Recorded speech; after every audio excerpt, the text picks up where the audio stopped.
4. Scene 1. A room in the castle.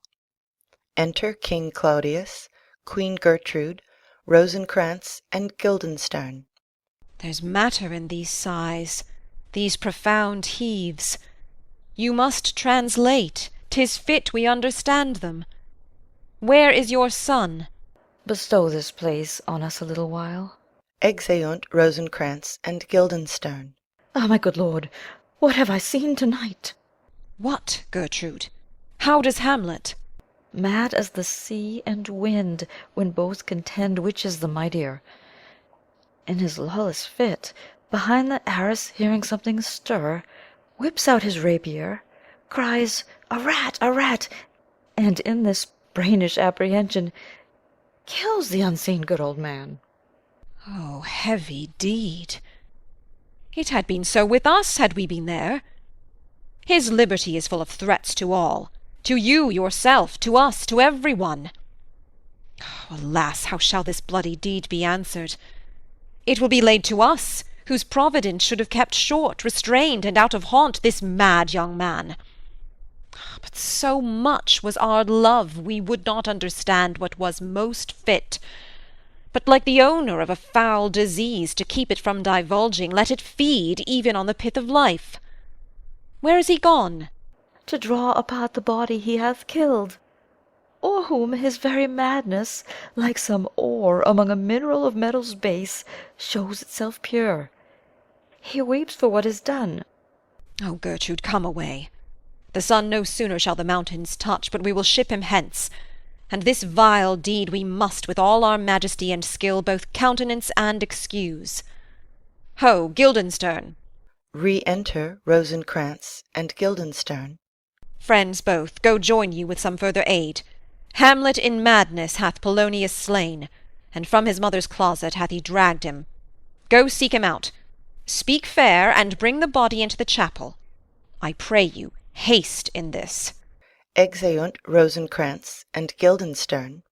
Come, Gertrude, we'll call up our wisest friends, and let them know both what we mean to do and what's untimely done.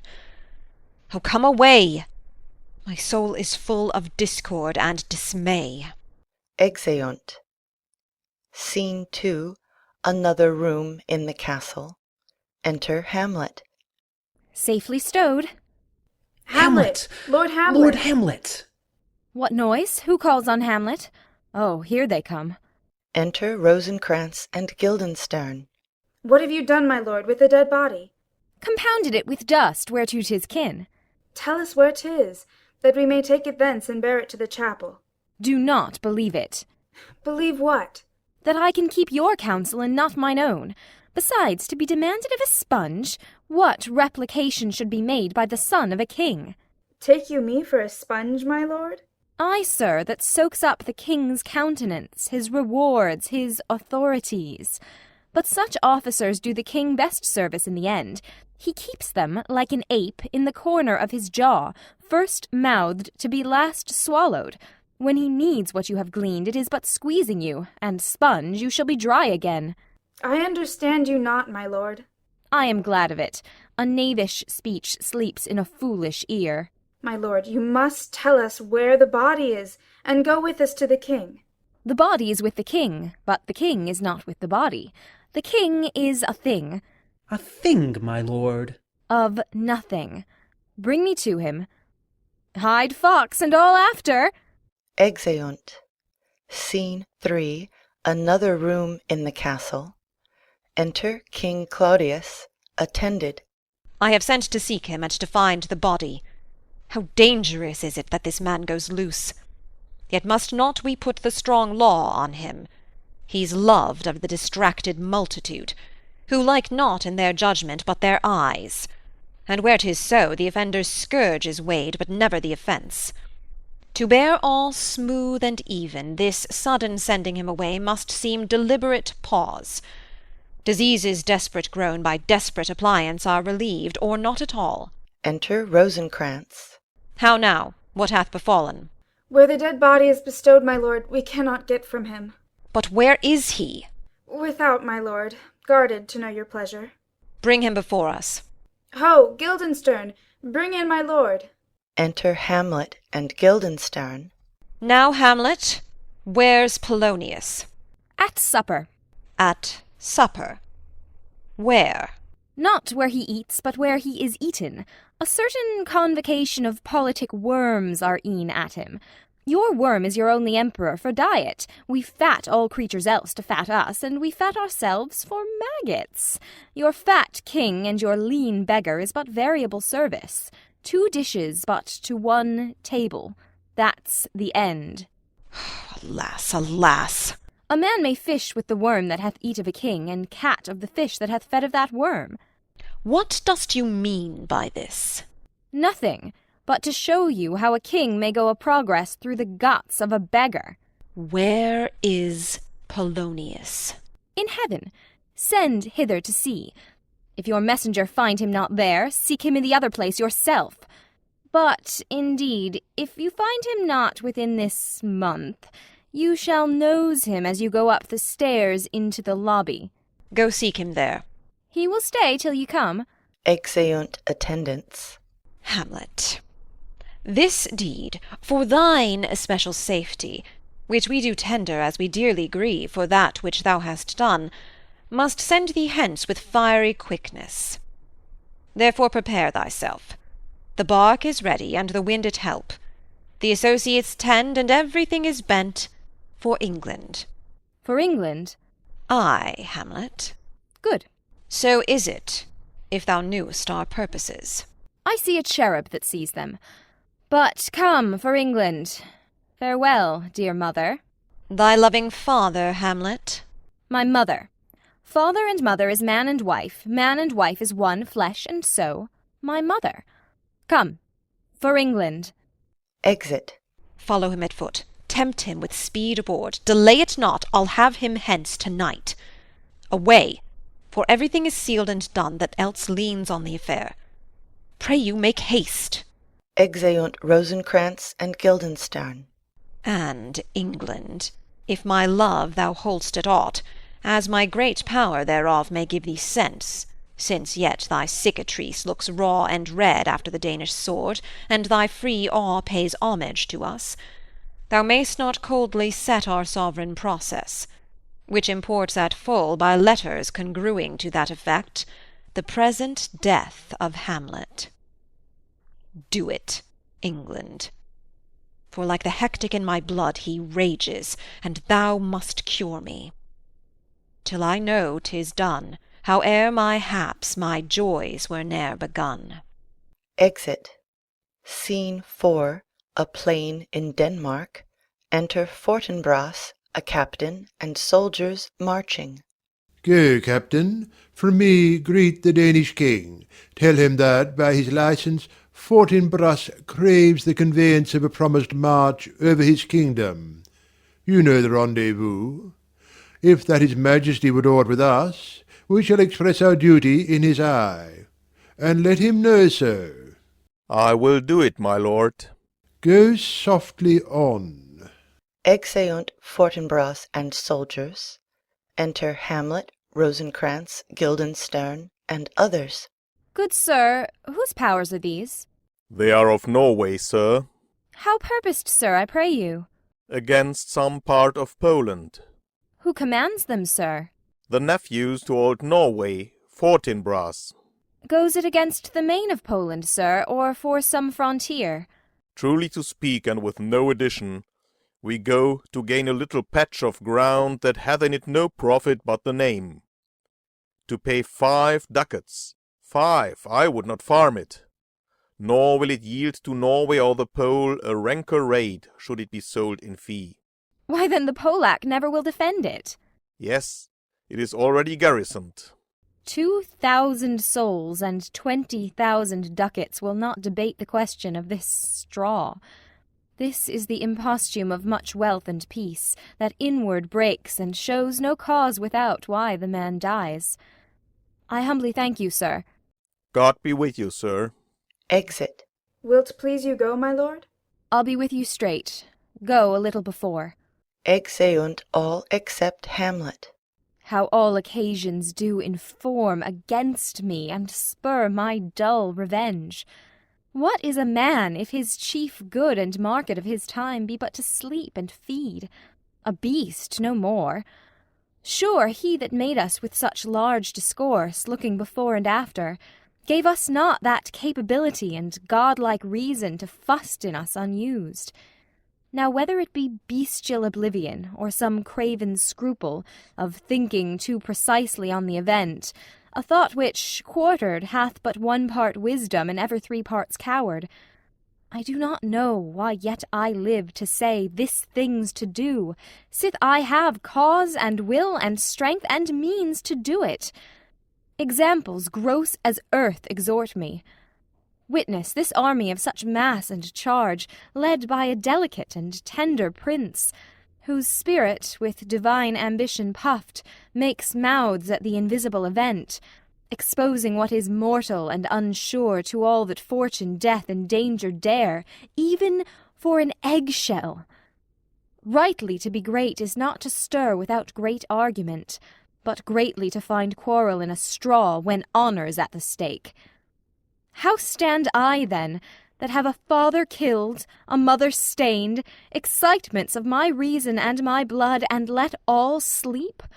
While to my shame I see the imminent death of 20,000 men, that for a fantasy and trick of fame go to their graves like beds, fight for a plot whereon the numbers cannot try the cause, which is not tomb enough and continent to hide the slain. Oh, from this time forth, my thoughts be bloody, or be nothing worth.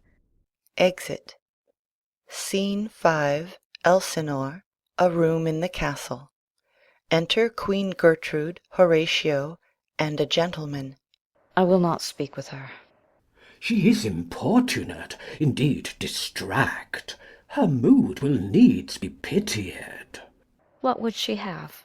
She speaks much of her father, says she hears there's tricks i' the world, and hems and beats her heart, spurns enviously at straws, speaks things in doubt that carry but half sense.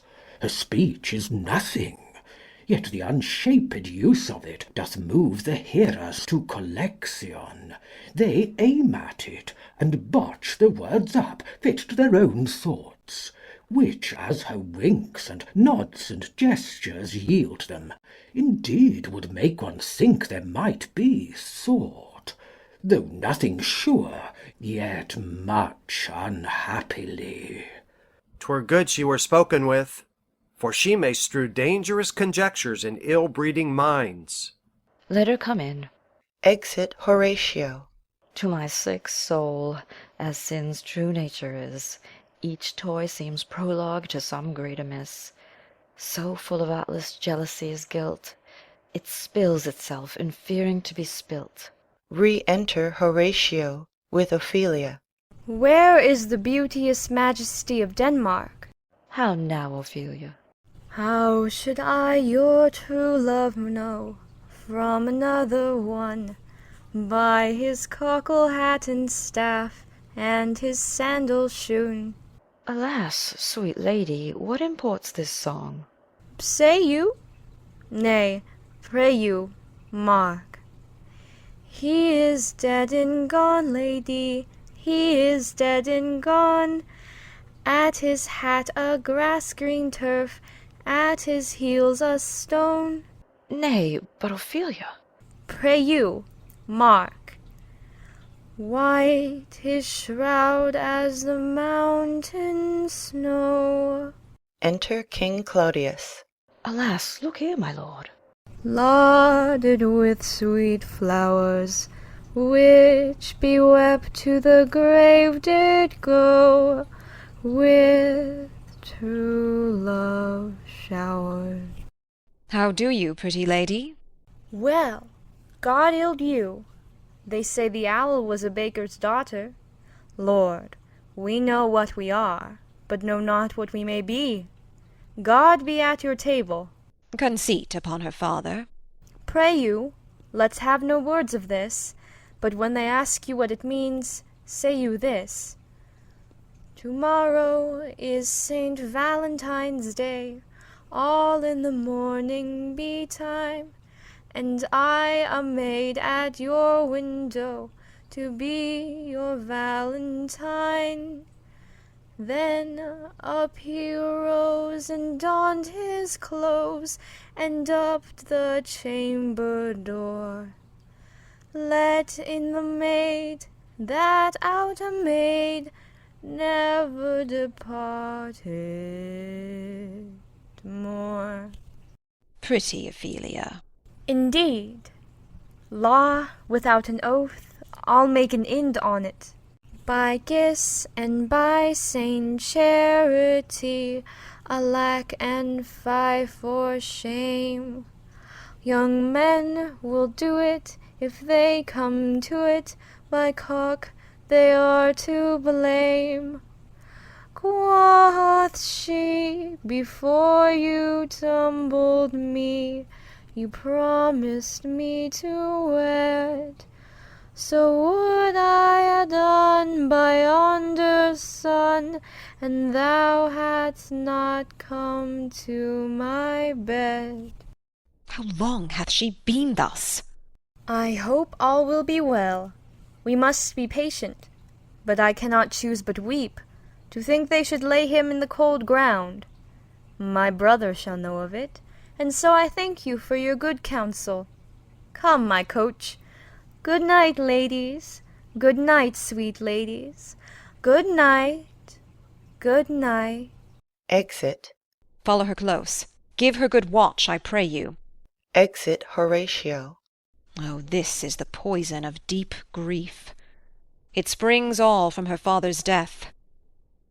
Oh, Gertrude, Gertrude, when sorrows come, they come not single spies, but in battalions. First her father slain, next your son gone, and he most violent author of his own just remove. The people muddied, thick, and unwholesome in their thoughts and whispers for good Polonius's death. And we have done but greenly in hugger-mugger to inter him. Poor Ophelia divided from herself and her fair judgment, without the which we are pictures or mere beasts. Last, and as much containing as all these, her brother is in secret come from France, feeds on his wonder, keeps himself in clouds, and wants not buzzers to infect his ear with pestilent speeches of his father's death, wherein necessity, of matter beggared, will nothing stick our person to arraign in ear and ear. Oh, my dear Gertrude, this, like to a murdering piece, in many places gives me superfluous death. A noise within. Alack, what noise is this? Where are my Switzers? Let them guard the door. Enter another gentleman. What is the matter? Save yourself, my lord. The Ocean, overpeering of his list, eats not the flats with more impetuous haste than young Laertes in a riotous head, or bears your officers. The rabble call him lord, and as the world were now but to begin, antiquity forgot, custom not known, the ratifiers and props of every word, they cry, choose we, Laertes shall be king. Caps, hands, and tongues applaud it to the clouds. Laertes shall be king, Laertes king. How cheerfully on the false trail they cry. Oh, this is counter, you false Danish dogs. The doors are broke. Noise within. Enter Laertes, armed, Danes following. Where is this king? Sirs, stand you all without. No, let's come in. I pray you, give me leave. We will. We will. They retire without the door. I thank you. Keep the door. O thou vile king, give me my father. Calmly, good Laertes. That drop of blood that's calm proclaims me bastard, cries cuckold to my father, brands a harlot even here, between the chaste unsmirched brow of my true mother. What is the cause, Laertes, that thy rebellion looks so giant-like? Let him go, Gertrude, do not fear our person. There such divinity doth hedge a king, that treason can but peep to what it would, acts little of his will. Tell me, Laertes, why thou art thus incensed. Let him go, Gertrude. Speak, man. Where is my father? Dead. But not by him. Let him demand his fill. How came he dead? I'll not be juggled with. To hell allegiance, vows to the blackest devil, conscience and grace to the profoundest pit, I dare damnation. To this point I stand, that both the worlds I give to negligence, let come what comes, only I'll be revenged most sorely for my father. Who shall stay you? My will, not all the world. And for my means I'll husband them so well, they shall go far with little. Good Laertes, if you desire to know the certainty of your dear father's death, is't writ in your revenge, that swoop-stake you will draw both friend and foe, winner and loser? None but his enemies. Will you know them, then? To his good friends thus wild I'll ope my arms, and like the kind life-rendering pelican, repass them with my blood. Why, now you speak like a good child and a true gentleman. That I am guiltless of your father's death, and am most sensible in grief for it, it shall as level to your judgment pierce as day does to your eye. Let her come in. How now? What noise is that? Re-enter Ophelia. O heat, dry up my brains, tears 7 times salt, burn out the sense and virtue of mine eye. By heaven thy madness shall be paid by weight, till our scale turn the beam, O rose of May. Dear maid, kind sister, sweet Ophelia, O heavens, is't possible a young maid's wits should be as moral as an old man's life? Nature is fine in love, and where 'tis fine, it sends some precious instance of itself after the thing it loves. They bore him barefaced on the bier. Hey non nonny nonny, hey nonny, and in his grave rained many a tear. Fare you well, my dove. Hadst thou thy wits and didst persuade revenge, it could not move thus. You must sing a down, and you call him a downer. Oh, how the wheel becomes it. It is the false steward that stole his master's daughter. This nothing's more than matter. There's rosemary, that's for remembrance. Pray, love, remember. And then there's pansies, that's for thoughts. A document in madness, thoughts and remembrance fitted. There's fennel for you, and columbines. There's rue for you, and here's some for me. We may call it herb grace of Sundays. Oh, you must weigh your rue with a difference. There's a daisy. I would give you some violets, but they withered all when my father died. They say he made a good end. For bonny, sweet Robin is all my joy. Thought and affliction, passion, hell itself, she turns to favour and to prettiness. And will he not come again? And will he not come again? No, no, he is dead. Go to thy deathbed. He never will come again. His beard was as white as snow. All flaxen was his poll. He is gone, and we cast away moan. God have mercy on his soul. And of all Christian souls, I pray God be with ye. Exit. Do you see this, O God? Laertes, I must commune with your grief, or you deny me right. Go but apart, make choice of whom your wisest friends you will, and they shall hear and judge twixt you and me. If by direct or by collateral hand they find us touched, we will our kingdom give, our crown, our life, and all that we can ours, to you in satisfaction. But if not, Be you content to lend your patience to us, and we shall jointly labour with your soul to give it due content. Let this be so. His means of death, his obscure funeral, no trophy sword nor hatchment o'er his bones, no noble rite nor formal ostentation, cry to be heard as 'twere from heaven to earth, that I must call't in question. So you shall, and where the offence is, let the great axe fall. I pray you, go with me. Exeunt. Scene 6. Another room in the castle. Enter Horatio and a servant. What are they that would speak with me? Sailors, sir. They say they have letters for you. Let them come in. Exit servant. I do not know from what part of the world I should be greeted, if not from Lord Hamlet. Enter sailors. God bless you, sir.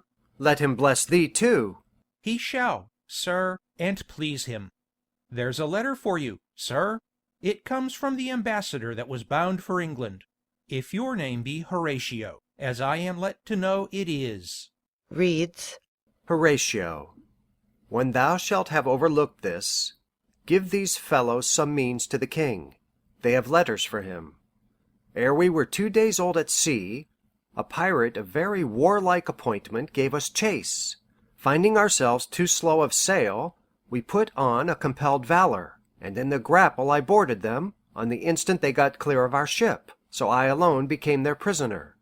They have dealt with me like thieves of mercy, but they knew what they did. I am to do a good turn for them. Let the king have the letters I have sent, and repair thou to me with as much speed as thou wouldest fly death. I have words to speak in thine ear will make thee dumb, yet are they much too light for the bore of the matter. These good fellows will bring thee where I am. Rosencrantz and Guildenstern hold their course for England. Of them I have much to tell thee. Farewell. He that knowest thine, Hamlet. Come, I will make you way for these your letters, and do it the speedier, that you may direct me to him from whom you brought them. Exeunt. Scene 7. Another room in the castle. Enter King Claudius and Laertes. Now must your conscience my acquaintance seal, and you must put me in your heart for friend, sith you have heard, and with a knowing ear, that he which hath your noble father slain pursued my life. It well appears. But tell me why you proceeded not against these feats, so crimeful and so capital in nature, as by your safety, wisdom, all things else, you mainly were stirred up. Oh, for 2 special reasons, which may to you perhaps seem much unsinewed, but yet to me they are strong. The queen his mother lives almost by his looks, and for myself, my virtue or my plague, be it either which, she's so conjunctive to my life and soul, that as the star moves not but in his sphere, I could not but by her. The other motive, why to a public count I might not go, is the great love the general gender bear him, who dipping all his faults in their affection, would, like the spring that turneth wood to stone, convert his gyves to graces, so that my arrows, too slightly timbered for so loud a wind, would have reverted to my bow again, and not where I had aimed them. And so have I a noble father lost, a sister driven into desperate terms, whose worth, if praises may go back again, stood challenger on mount of all the age for her perfections. But my revenge will come. Break not your sleeps for that. You must not think that we are made of stuff so flat and dull that we can let our beard be shook with danger and think it pastime. You shortly shall hear more. I loved your father, and we love ourself, and that, I hope, will teach you to imagine. Enter a messenger. How now? What news? Letters, my lord, from Hamlet. This to your majesty, this to the queen. From Hamlet? Who brought them? Sailors, my lord, they say. I saw them not. They were given me by Claudio. He received them of him that brought them.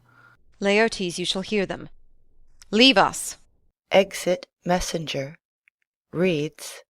High and mighty, you shall know I am set naked on your kingdom. Tomorrow shall I beg leave to see your kingly eyes. when I shall, first asking your pardon thereunto, recount the occasion of my sudden and more strange return. Hamlet. What should this mean? Are all the rest come back?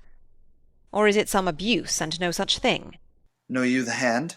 'Tis Hamlet's character. Naked? And in a postscript here he says alone. Can you advise me? I'm lost in it, my lord, but let him come.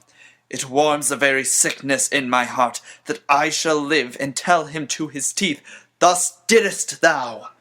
If it be so, Laertes, as how should it be so, how otherwise? Will you be ruled by me? Ay, my lord. So you will not o'errule me to a peace? To thine own peace.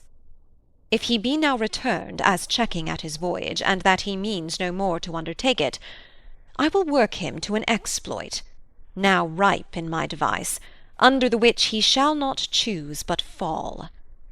And for his death no wind of blame shall breathe, but even his mother shall uncharge the practice, and call it accident. My lord, I will be ruled, the rather if you could devise it so, that I might be the organ.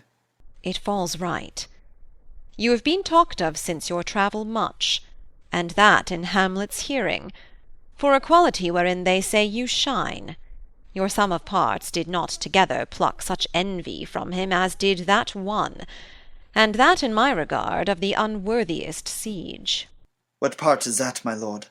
A very riband in the cap of youth, yet needful too. For youth no less becomes the light and careless livery that it wears than settled age his sables and his weeds, importing health and graveness. 2 months since, here was a gentleman of Normandy. I've seen myself, and served against the French, and they can well on horseback. But this gallant had witchcraft in't. He grew under his seat, and to such wondrous doing brought his horse, as he had been encorpsed and demi-natured with the brave beast. So far he topped my thought, that I, in forgery of shapes and tricks, come short of what he did. A Norman, was't? A Norman. Upon my life, Lamond. The very same. I know him well. He is the brute indeed, and gem of all the nation. He made confession of you, and gave you such a masterly report for art and exercise in your defence, and for your rapier most especially, that he cried out 'twould be a sight indeed if one could match you. The scrimmers of their nation, he swore, had had neither motion, guard, nor eye, if you opposed them. So this report of his did Hamlet so envenom with his envy, that he could nothing do but wish and beg your sudden coming o'er to play with him. Now out of this— What out of this, my lord? Laertes, was your father dear to you? Or are you like the painting of a sorrow, a face without a heart? Why ask you this? Not that I think you did not love your father, but that I know love is begun by time, and that I see, in passages of proof, time qualifies the spark and fire of it. There lives within the very flame of love a kind of wick or snuff that will abate it, and nothing is at a like goodness still. For goodness, growing to a pleurisy, dies in his own too much. That we would do, we should do when we would. For this would changes, and hath abatements and delays as many as there are tongues, are hands, are accidents. And then this should is like a spendthrift sigh that hurts by easing. But to the quick of the ulcer, Hamlet comes back. What would you undertake to show yourself your father's son in deed more than in words? To cut his throat at the church. No place indeed should murder sanctuarize. Revenge should have no bounds. But, good Laertes, will you do this? Keep close within your chamber. Hamlet return shall know you are come home. We'll put on those shall praise your excellence, and set a double varnish on the fame the Frenchman gave you. Bring in fine together, and wager on your heads. He, being remiss, most generous and free from all contriving, will not peruse the foils. So that, with ease, or a little shuffling, you may choose a sword unbaited, and in a pass of practice requite him for your father. I will do't, and for that purpose I'll anoint my sword. I bought an unction of a mountebank, so mortal that but dip a knife in it, where it draws blood no cataplasm so rare, collected from all simples that have virtue under the moon, can save the thing from death, that is but scratched withal. I'll touch my point with this contagion, that if I gall him slightly it may be death. Let's further think of this. Weigh what convenience both of time and means may fit us to our shape. If this should fail, and that our drift look through our bad performance, 'twere better not assayed. Therefore this project should have a back or second that might hold if this should blast in proof. Soft, let me see. We'll make a solemn wager on your cunnings. I hat, when in your motion you are hot and dry, as make your bouts more violent to that end, and that he calls for drink, I'll have prepared him a chalice for the nonce, whereon but